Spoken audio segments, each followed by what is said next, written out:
안녕하세요. 저는 2살 아들을 키우고 있는 30대 중반의 주부입니다. 을지로에 있는 인쇄소에서 근무하는 30대 후반 남편과 단란한 가정을 꾸리고 살고 있어요. 성실하고 착한 남편 덕분에 건강하고 씩씩한 아들과 행복한 가정을 만들어가고 있답니다. 아이 낳고 살다 보면 싸우는 부부들이 많다고 하는데 저는 남편과 의지하며 건강한 가정을 꾸리고 있어요. 연애 시절부터 결혼 생활까지 남편은 참 한결같은 사람이랍니다. 이걸 보면 딸들은 아버지 같은 남자랑 결혼하게 된다는 말이 꼭 맞는 것 같아요. 왜냐하면 지금 남편을 보면 친정아버지를 쏙 빼다 닮았다는 생각이 들거든요. 저희 아버지는 인생에 오로지 가족밖에 모르는 사람이셨어요. 항상 가족들을 위해 사는 사람이었답니다. 공장에서 몸을 쓰며 힘든 일을 하셨는데도 퇴근 후에 집에만 오시면 저와 오빠를 보시고 한박 웃음을 지으셨어요. 철없던 어린 시절 퇴근하고 돌아오는 아버지 손에 있는 과자를 보고 즐거워했던 건데 아버지는 그 모습마저 좋으셨나 봅니다. 사오신 과자를 제 손에 쥐어주며 아버지는 이렇게 말씀하셨어요. 우리 딸 웃음소리 들으니까 피곤했던 게 다 날아가는 것 같다. 아빠 힘들었어요? 저랑 과자 나눠 먹고 힘내세요. 아니야. 아빠는 우리 딸 입에 들어가는 것만 봐도 배가 불러. 우리 딸 맛있게 먹어. 아버지는 힘든 몸을 이끌고 집으로 오시는 길에도 자식들 생각하며 과자를 사오셨습니다. 어머니는 애들한테 자꾸 과자 주지 말라고 하시면서도 즐거워하시는 아버지를 보며 같이 웃으셨죠. 그러면 그날 저녁은 온 가족이 거실에 둘러앉아 장난도 치고 하루 종일 있던 이야기도 하며 하루를 마무리하곤 했답니다. 그때는 이런 평범한 일상이 계속될 줄 알았어요. 다들 그렇게 살지 않습니까? 평생 이대로 행복하게 살기를 바라잖아요. 하지만 인생이 생각처럼 사라졌다면 이런 사연을 모으는 채널도 없었을 겁니다. 제가 고등학교를 다니며 대학 진학을 고민하던 때였어요. 유난히 공부를 잘하던 오빠를 따라 공부밖에 몰랐을 때였습니다. 그날도 학교에서 수업을 듣고 있는데 담임 선생님께서 저를 다급하게 부르셨어요. 희영아, 집에 일이 좀 생겼는데 지금 가방 챙겨서 얼른 나와. 얼굴이 하얗게 질려 보이던 담임 선생님의 다급한 목소리에 정신없이 가방을 챙겨서 교실을 나왔습니다. 그때 선생님이 제게 숨을 몰아쉬며 아버지가 공장에서 일하시다가 팔이 절단되는 사고를 당하셨다는 말을 전해주셨어요. 고등학생이었던 제게 아버지의 사고는 충격 그 자체였습니다. 손가락을 다치신 것도 아니고 팔이 절단되는 사고를 당하셨다는 아버지 소식에 집으로 달려갔어요. 어머니는 이미 실신하실 만큼 울고 계셨습니다. 어안이 다 벙벙했어요. 겨우 수술을 받고 깨어나신 아버지도 절망 섞인 절규를 하셨습니다. 오른손이 절단된 아버지는 왼손만 남은 현실 앞에 절망하실 수밖에 없었죠. 하지만 이런 아버지를 잡아주신 건 어머니였습니다. 어머니는 식당을 운영하면서 아버지의 오른팔 역할까지 톡톡히 해내셨어요. 그래서 절망하며 힘들어하던 아버지도 점차 왼손 생활에 적응을 할 수 있었습니다. 예전처럼 정상적인 생활은 못하시더라도 왼손으로 식사를 하시기도 하셨고요. 비록 숟가락으로 식사를 하셔야 했지만 어머니의 도움으로 식사를 하실 수 있게 됐습니다. 그때부터 저와 오빠는 부모님께 짐이 되지 않기 위해 독립적으로 살았어요. 워낙 공부도 잘하고 똑똑했던 오빠는 경찰 공무원으로 살고 있습니다. 아버지가 유독 좋아하셨어요. 저도 대학 졸업 후에 운 좋게 바로 취업을 할 수 있었어요. 저는 퇴근 후 가끔 어머니 식당도 도와드렸고 그 모습을 보고 어머니는 안타까운 목소리로 말씀하셨어요. 아휴, 우리 딸 시집도 가기 전에 고운 손 다 상하겠네. 난 엄마 닮아서 손이 상해도 이쁜 손이라 괜찮아. 고맙다. 내가 이렇게 자식들 덕에 살지. 어머니는 제가 식당 일을 도울 때마다 괜히 미안해 하셨어요. 그래도 꽤 오랜 시간 운영해서 그런지 지역 맛집으로 유명해진 상태여서 일손이 부족할 때가 많았습니다. 오빠도 종종 어머니를 도우며 저희 가족들 똘똘 뭉쳐서 의지하며 살았어요. 그래서 제게 가족은 힘들 때 의지할 수 있는 또 다른 쉼터 같은 존재였고요. 일만 하면서 돈 버는 재미로만 살던 제게 지인의 소개로 소개팅을 하게 됐어요. 을지로에서 평범한 직장인으로 살던 제게 인쇄소에서 일하던 남편을 만나게 된 계기였죠. 둘 다 을지로에서 근무하기도 했고 둘이 잘 맞을 것 같다며 주선자가 적극적으로 추천했던 사람이 바로 남편이었어요. 30쯤이었지만 결혼 생각이 없던 제게 남편은 기적 같은 사람이었습니다. 성격 좋다는 말만 믿고 첫 만남 장소로 갔습니다. 그런데 생각보다 얼굴도 잘생기고 체격이 좋은 남자가 제게 인사를 하는 겁니다. 남편의 첫인상이 생각보다 너무 좋아서 저도 모르게 더듬거리며 인사를 했어요. 남편은 그런 저를 보며 분위기를 풀며 대화를 이어나갔습니다. 희영 씨는 주말에 주로 뭐 하세요? 저는 어머니 식당 일 가끔 도와드려요. 갈비집을 운영하셔서요. 주말에는 주로 뭐 하세요? 아, 전 봉사활동해요. 일만 하다 보니까 좀 의미 있게 살고 싶어서요. 젊은 남자가 봉사활동을 다닌다니까 사람이 달라 보이더라고요. 주선자가 왜 그렇게 추천했는지 어느 정도 알 것 같았습니다. 저는 봉사활동을 한다는 말에 흥미가 생겨서 첫 만남 이후에도 계속해서 만나게 됐어요. 그러다 남편의 고백으로 연애를 시작하게 됐답니다. 연애를 하는 중에도 남편은 늘 자상했어요. 그리고 불의를 보면 참지 못하는 성격이라 어려운 상황에 놓인 이웃을 자발적으로 나서서 돕기도 했었고요. 세상에 이런 남자 본 적 있으신가요? 저는 그저 먹고 사는 일에만 바빴는데 남편을 만나고 봉사활동도 다니면서 뜻깊은 일상을 보내고 있었습니다. 무엇보다 남편이 가장 달리 보였던 건 저희 아버지를 마주쳤을 때였어요. 저는 혹시나 남편이 당황했을까봐 조심스럽게 물어봤습니다. 우리 아버지 보고 조금 놀랐지? 내가 미리 말을 해줄 걸 그랬나? 당황하긴 했는데 참 존경스럽더라. 나였으면 다시 살아볼 용기를 내기도 힘들었을 것 같은데. 그리고 어머님도 참 힘드셨을 텐데 멋있어. 나도 저렇게 서로 의지하는 가정을 꾸리고 싶어졌어. 남편이 당황했을까봐 걱정했던 제 모습이 오히려 부끄러워졌었어요. 저희 아버지를 편견적인 시선으로 보던 건 저뿐이라는 걸 알 수 있었죠. 무엇보다 남편이 그리는 미래가 저와 닮은 구석이 있다는 것에 울컥하기까지 했고요. 정말 운명의 상대를 만난 기분이랄까요? 다들 결혼을 결심하실 때 배우자의 어떤 점을 보면서 다짐하셨습니까? 저는 남편의 사려 깊은 모습과 착한 심성에 반해서 결혼을 결심했었어요. 하지만 이런 다짐과는 별개로 덜컥 아이가 생기는 바람에 속도 위반으로 허겁지겁 결혼 준비를 하게 됐답니다. 갑작스런 제 임신 소식에도 남편은 놀라거나 당황스러워하지 않고 제 손을 잡으며 평생 행복하게 해주겠다면서 힘있는 목소리로 외쳤어요. 그런 남편을 끌어안고 정말 행복하게 살겠다고 다짐했습니다. 하지만 결혼이 어디 둘만 좋다고 잘 살 수 있는 일인가요? 결혼 준비를 하면서 여러 언덕을 넘었지만 시어머님은 제게 험난한 큰 산 같았습니다. 시어머님이 가장 마음에 안 들어 하셨던 건 친정이 시댁보다 훨씬 뒤떨어지는 집안이라는 사실이었어요.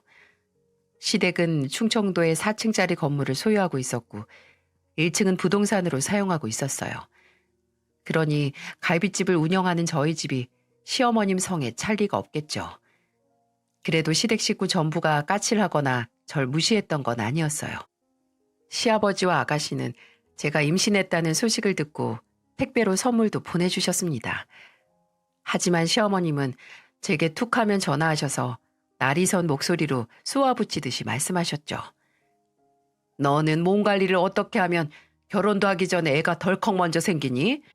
벌써부터 이렇게 발랑 까진 애를 내가 며느리로 받아야 된다니까 기가 찬다. 정말 우리 아들 애는 맞는 거야? 제가 그럼 임신으로 거짓말하고 있다고 생각하시는 거예요? 저 그런 사람 아니에요. 그리고 저 떳떳하지 못한 행동 한 적 없어요. 앞으로는 이런 말씀 하실 거면 전화 그만해 주세요.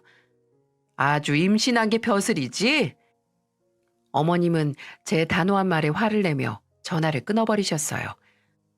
어머님은 이렇게 화가 날 때마다 제게 전화를 계속해서 하셨습니다.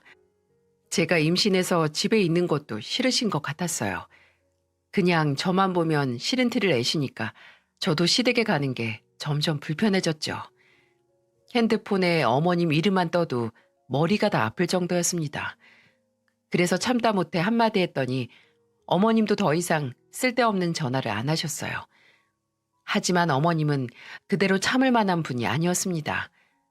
꼭 무슨 조울증이라도 걸린 사람처럼 제게 항상 시비를 거는 것 같았죠. 화를 냈다가 기분이 좋았다가 대체 종잡을 수 없는 사람이 어머님이었습니다. 어느 날은 신혼집 구하는데 2억을 보태주신다고 하시길래 남편과 감사하다며 인사를 드렸었어요. 그런데 그날 저녁에 저한테 전화해서 이렇게 말씀하시는 겁니다. 내가 누구 좋으라고 2억을 그냥 줬겠어? 예단비로 2천 해와. 없는 살림에 딸 시집 보내려면 아무리 없어도 2천은 있겠지. 저는 어머님의 요구에 당황스러웠어요. 친정은 저희 어머니 혼자서 일하시기 때문에 형편이 넉넉하지 못했습니다. 그래도 어머님의 요구에 제가 어떻게 모른 척을 할 수 있었겠어요? 결국 저는 친정에 알리지 않고 제가 사회생활하면서 모았던 돈을 시댁의 예단비로 썼습니다. 어머님 아버님께 금목걸이를 예단으로 드리면서 시댁에서 원했던 예단 2천을 마련했어요.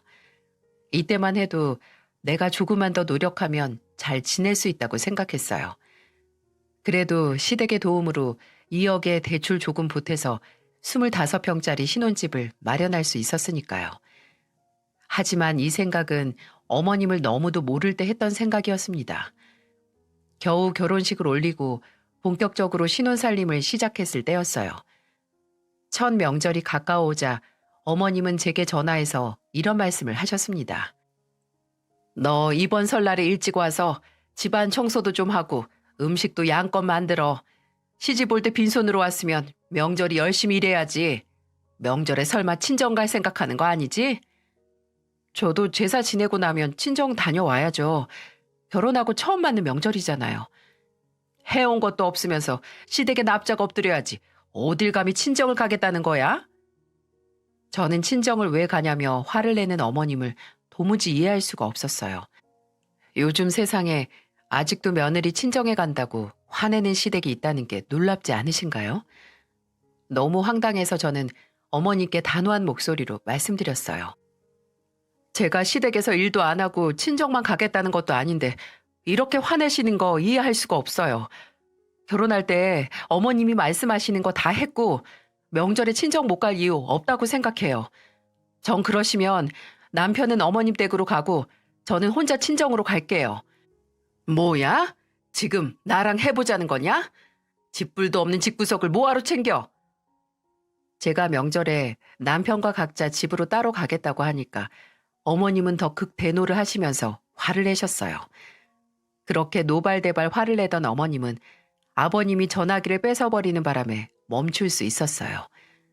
아버님은 어머니께 다그치듯 소리를 치시는 것 같았고 다시 전화를 받아들고는 제게 차분한 목소리로 말씀하셨죠.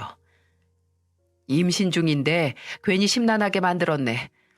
우리 며느리가 힘든 게 많을 텐데 명절에 음식 많이 할 것도 없으니까 부담 갖지 말고 편하게 들려. 그리고 친정 가서 좀 쉬다 오고. 네, 아버님. 저도 명절에 며느리 도리는 하고 친정 다녀올게요. 이해해 주셔서 감사드려요. 내가 중간에서 더 신경 쓸 걸 괜히 미안하구나. 그럼 쉬어라. 아버님은 저를 누구보다 살뜰히 챙겨주시면서도 늘 미안해 하셨어요. 늘 저만 보면 화만 내는 어머님을 중간에서 막아주시려고 노력을 많이 하셨답니다. 하지만 무대뽀로 나오는 어머님을 누가 막을 수 있었겠습니까? 저는 집안에 괜한 분란을 일으키지 않으려고 남편과 명절 선물을 양손 가득 챙겨서 갔어요. 하지만 어머님은 그것마저도 눈의 가시처럼 보셨습니다.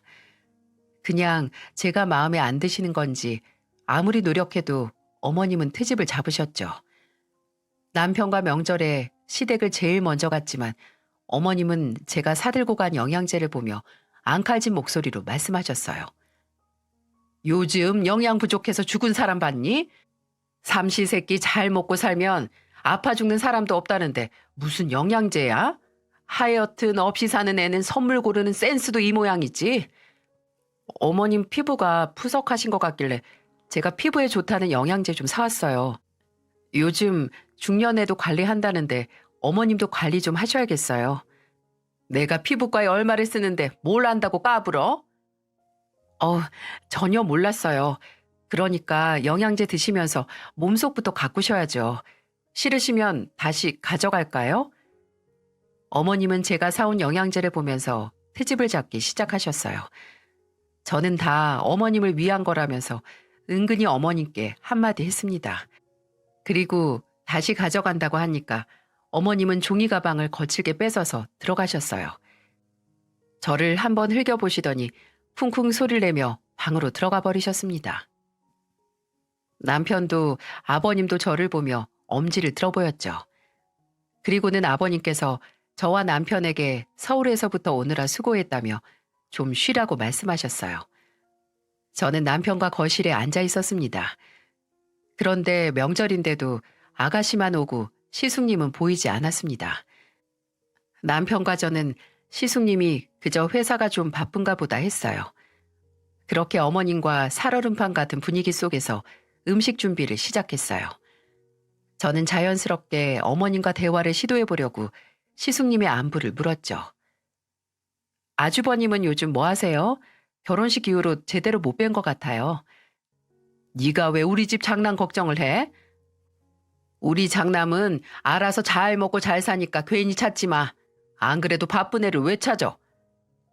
세상에 바쁜 사람은 안부도 물으면 안 되는 건가요? 저는 시숙님 안부를 묻는 제게 예민하게 반응하는 어머님을 이해할 수 없었어요. 남편은 그 소리를 듣고 고개를 절레절레 저었습니다. 저야말로 황당했어요.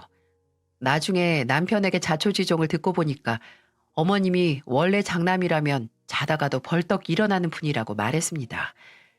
유별난 어머님의 장남 사랑을 뒤늦게 알게 된 저는 더 이상 시숙님 이야기를 꺼내지 않았어요. 아가씨는 그런 저를 보며 이렇게 말했죠. 우리 집은 장남이 쓰는 밥그릇도 따로 있을 정도예요. 세연이 잘못 없으니까 너무 신경 쓰지 마세요. 저는 아가씨의 말을 위안 삼으며 명절 준비에 애쓰고 있었어요. 결혼 후 첫 명절에 어머님과 신경전을 벌이느라 뒷골이 당기는 기분이었죠.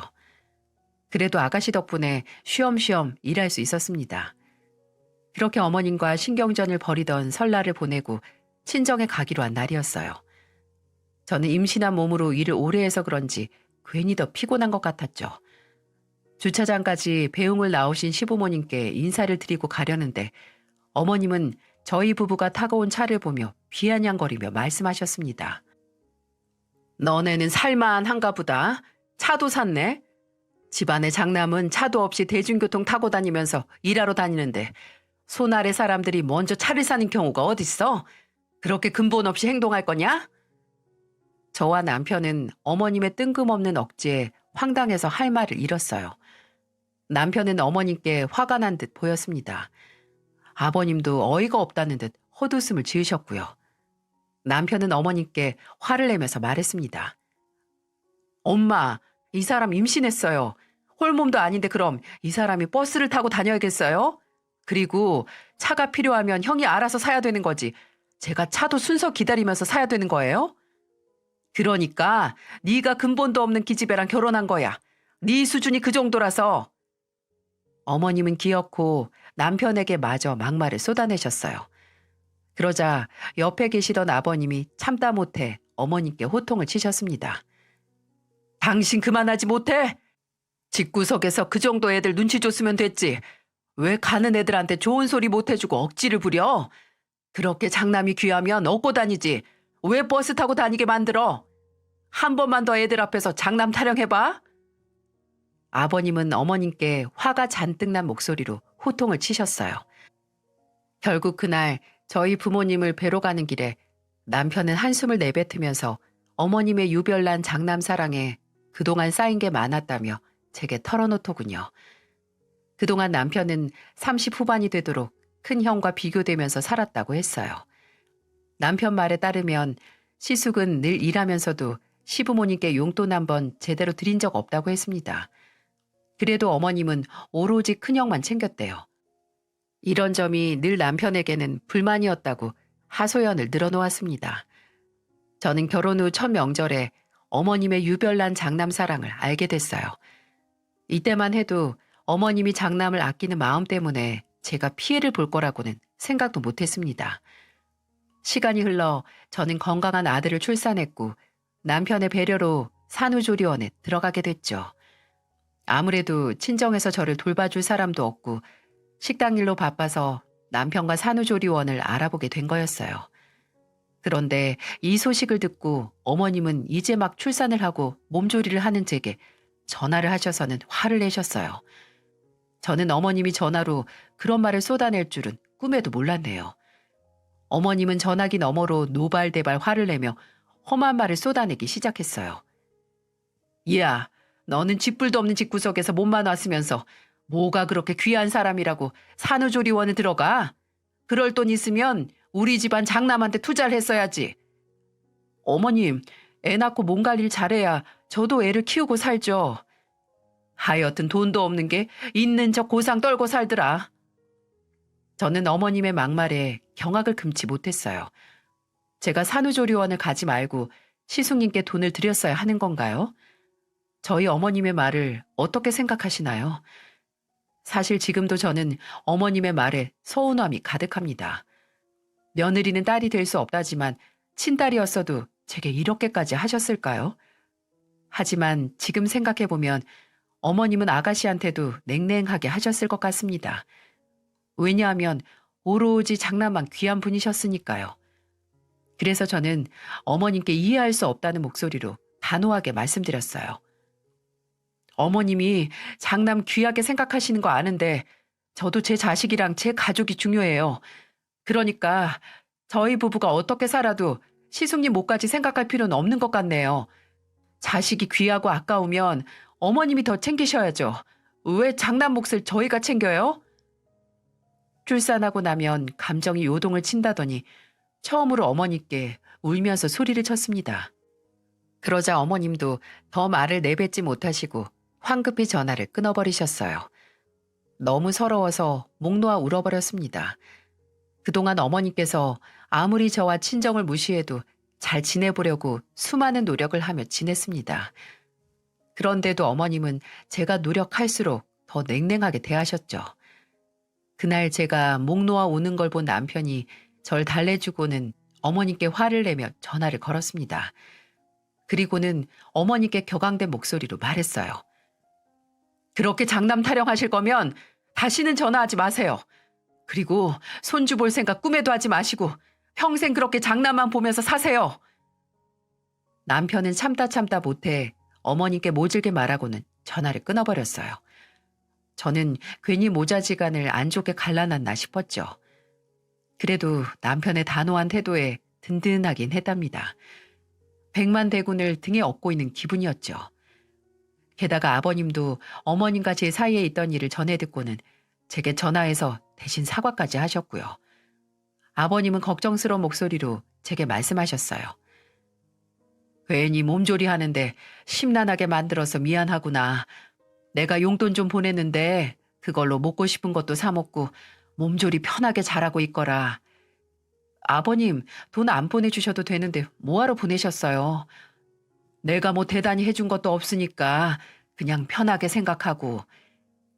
저는 아버님과 남편의 위로에 서운했던 마음도 금방 누그러들었습니다.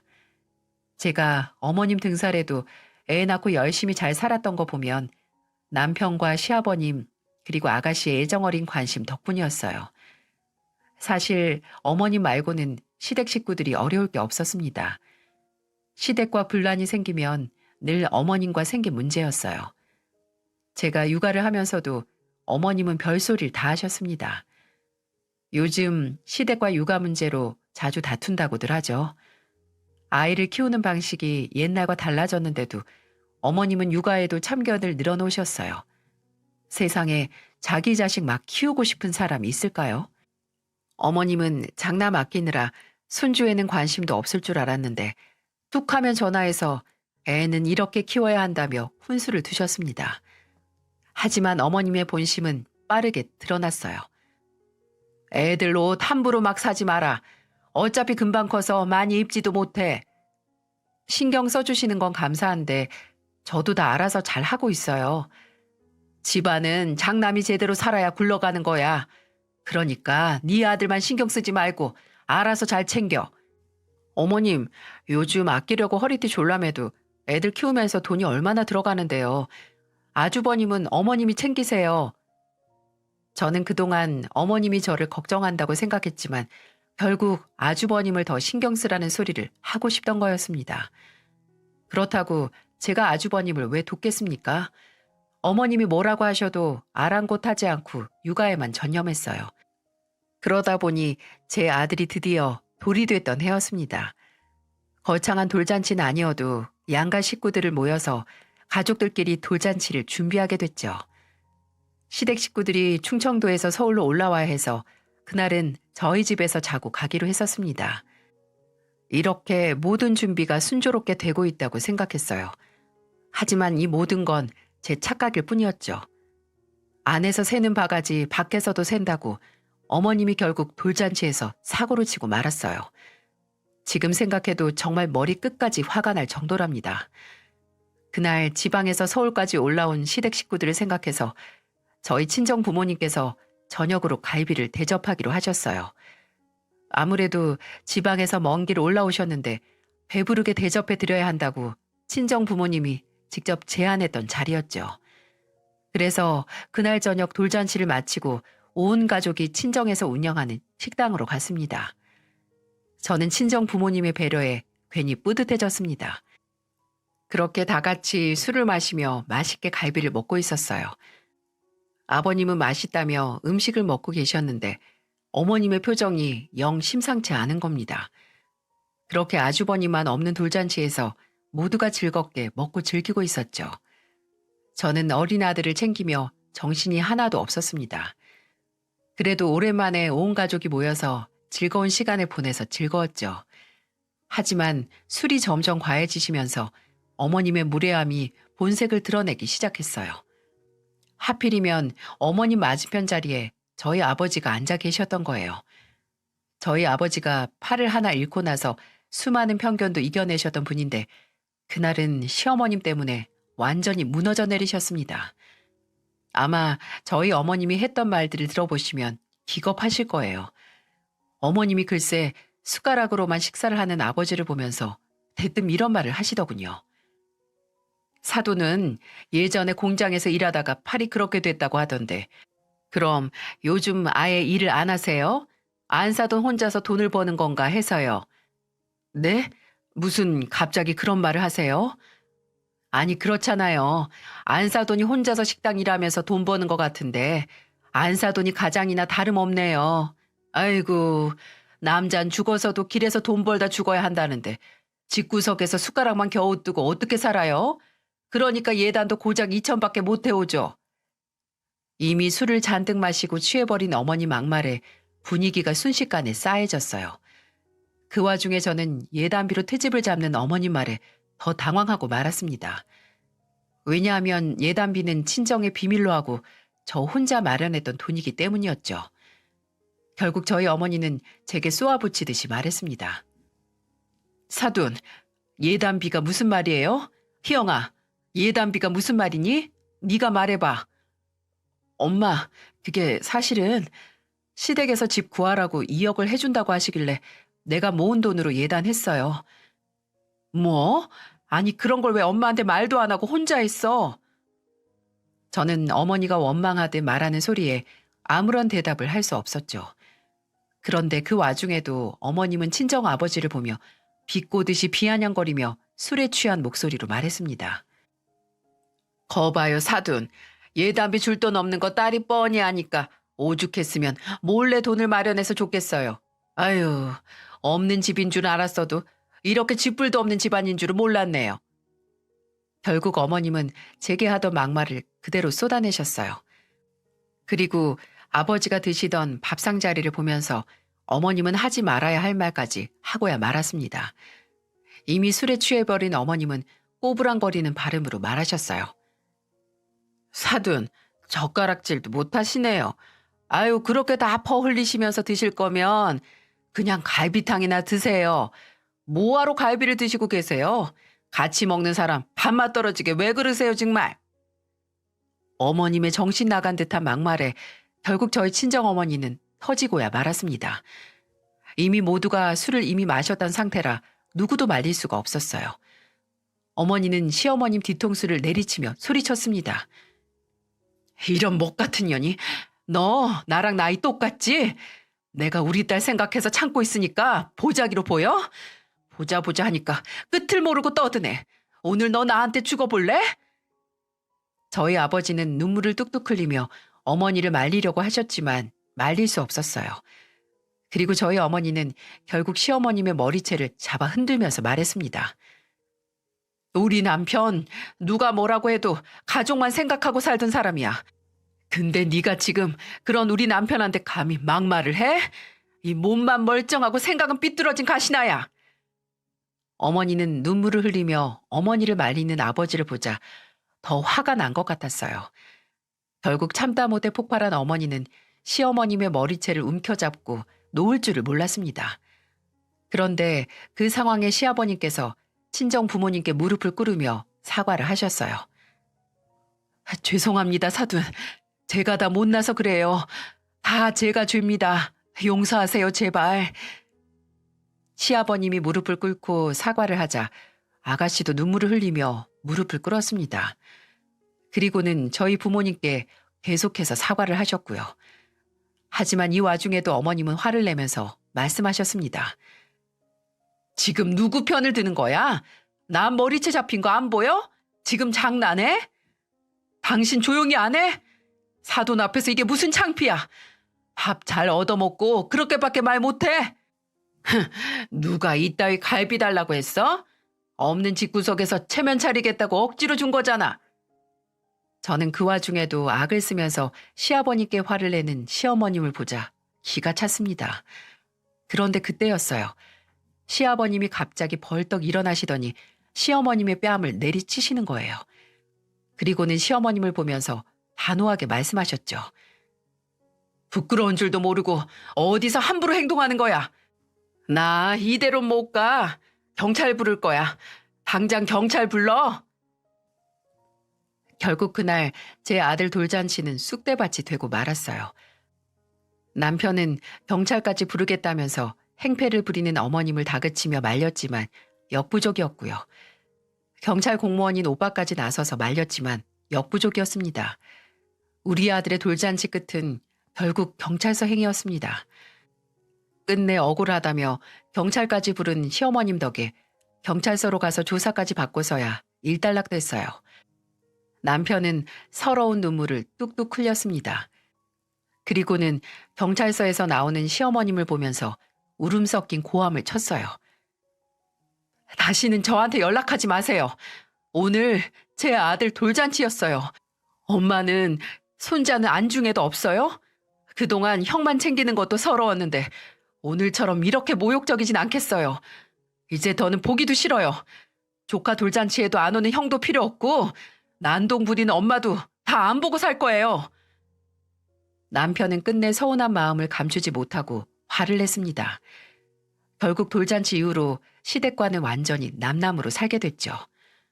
그래도 아버님과 아가씨는 간간히 연락을 하고 지냈습니다. 그런데 오랜만에 연락한 아가씨를 통해서 놀라운 소식을 듣게 됐어요. 그동안 평범한 회사를 다니는 줄 알았던 시숙이 도박꾼이었던 겁니다. 이 사실을 아버님과 아가씨도 전혀 모르고 있었다고 했어요.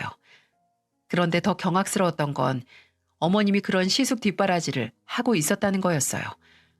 아가씨는 한숨을 내쉬며 제게 하소연하듯 말했죠. 그동안 엄마가 대출도 대신 받아주고 건물 담보까지 잡아서 도박할 돈 보내주고 있었나 봐요. 지금 집안이 난리도 아니에요. 자꾸 죽겠다고 하니까 부모님이 도와주곤 있는데 저도 힘이 들 정도예요. 아니, 도박을 얼마나 했길래 그래요? 한 10억 정도 그냥 날려버렸어요. 장남이라고 싸고 도니까 이렇게 된 거예요. 어머님이 그동안 강원랜드에서 도박만 하던 시숙을 돕고 있었다는 게 참 어이가 없더군요. 그래놓고 장남도 없는 차를 왜 샀냐고 트집 잡던 게 참 기가 차지 않습니까? 시댁은 그렇게 어머님이 아끼던 장남 덕분에 완전히 망하고 말았어요. 그렇게 없는 집이라고 무시하더니 결국 어머님은 아버님께 이혼까지 당했고요. 이래서 사람이 마음을 곱게 써야 좋은 일이 생긴다고 하나 봅니다. 게다가 아주버님은 어머님이 주는 도박 자금으로도 모자라서 결국 사기까지 치고 있었어요. 이제 어머님한테 돈 나올 구멍이 없다는 걸 알았는지 주변 사람에게 사기를 치고 있었던 거죠. 그래서 결국 어떻게 됐는 줄 아시나요? 어머님의 대단한 자랑이었던 시숙은 감옥행이었어요. 지금 생각해도 참 어이가 없습니다. 그렇게 자랑을 하시길래 대단한 직업을 가지고 있는 줄 알았어요. 그런데 결국 옥살이를 하는 시숙님을 보자 어이가 없었습니다. 어머님은 결국 벼랑까지 몰리게 되자 아가씨한테 계속해서 돈을 요구했어요. 하지만 아가씨도 어머님 등살에 지쳐서 연을 끊어버렸다고 했습니다. 그랬더니 어머님의 다음 목표는 제 남편이 됐던 거예요. 한껏 불쌍한 얼굴을 하고 남편 앞에 나타나서 이런 말씀을 하시더군요. 내가 너희 부부 결혼할 때 2억 해준 거 기억하지? 네 형 지금 합의금이 2억이야. 그러니까 2억 좀 해줘. 일단 교도소에서 나와야 뭐라도 할 거 아니야. 도박쟁이 교도소에서 꺼내서 뭐 하시려고요? 엄마는 아직도 정신 못 차리셨어요. 다시는 저 찾아오지 마세요. 그리고 그 돈이 왜 엄마 돈이에요? 다 아버지 돈이잖아요. 저는 이제 아버지만 있다고 생각하고 살 거니까 다시는 찾아오지 마세요. 어린 시절부터 형과 차별받고 컸던 남편은 가슴속에 쌓였던 응어리가 폭발해서 모진 말을 쏟아냈어요. 그런데 단호한 남편의 태도에 어머니는 충격을 받은 듯 했습니다. 하지만 단호하게 돌아선 남편을 어머니도 더 이상은 잡지 못하셨죠. 결국 빈손으로 돌아간 어머니는 한동안 자취를 감추셨어요. 이혼 후에 빌라에 살고 계시던 아버님만 뵙고 살고 있었죠. 아버님께는 명절에도 연락을 드리며 가까이 지냈지만 어머님과는 아예 연을 끊어버리고 살았답니다. 사실 나쁘지 않았어요. 워낙 성품 좋은 아버님이셨고 아가씨도 살가워서 오히려 분위기는 화목하고 좋았습니다. 빌라로 이사한 아버님은 집이 좁아서 미안하다며 말씀하셨지만 더욱 좋았어요. 지금은 종종 아버님과 아가씨가 친정 부모님의 식당도 왕래하면서 더없이 행복하게 살고 있답니다. 그런데 아버님과 이혼한 어머님 소식이 정말 놀라웠어요. 이혼하고 1년 만에 어머님이 새 살림을 차린 겁니다. 집신도 제 짝이 있는 걸까요? 허구한 날 가족들 찾아다니며 돈 타령하더니 결국 재혼을 하고 나서야 어머님은 가족들에게 손 벌리는 일을 멈췄습니다. 남편도 더 이상 어머님의 소식을 궁금해하지도 않았어요. 남은 가족들끼리 화목하게 잘 살고 있었으니까요. 옛말에 고슴도치도 제 자식이 제일 곱다지만 도박하는 아들은 바른 길로 인도했어야 되는 거 아닐까요? 세상에 자기 자식 미운 사람 없다지만 어머님의 잘못된 사랑이 다른 자식들에게는 큰 상처가 됐어요. 아가씨도 남편도 결국 중요한 순간에 어머님이 내민 손을 외면해 버린 걸 보면 어떤 마음으로 살았을지 짐작이 갑니다. 그 옛날 힘든 순간에 있던 저희 아버지 옆에서 기꺼이 오른팔 역할을 자처했던 어머니는 아버지와의 믿음이 있으셨다는 걸 알았어요. 그때는 그저 가족이니까 어머니가 혼자 희생했다고 생각했는데 두 분 사이에 부부 사이를 넘어선 끈끈한 연대가 있었다는 걸 알았습니다. 저는 그런 부모님을 보며 남편과 서로 힘든 순간 잘 의지하며 살아보려고 해요. 제 사연 끝까지 들어보시니까 어떠신가요? 뭐 저런 집이 있나 싶으시죠? 그래도 가족만큼 소중한 게 없더라고요. 그러니까 모두 지지고 볶고 사는 건가 싶습니다. 모두들 힘든 시기 가족들과 잘 이겨내시고 행복한 날들만 가득하시길 바랄게요.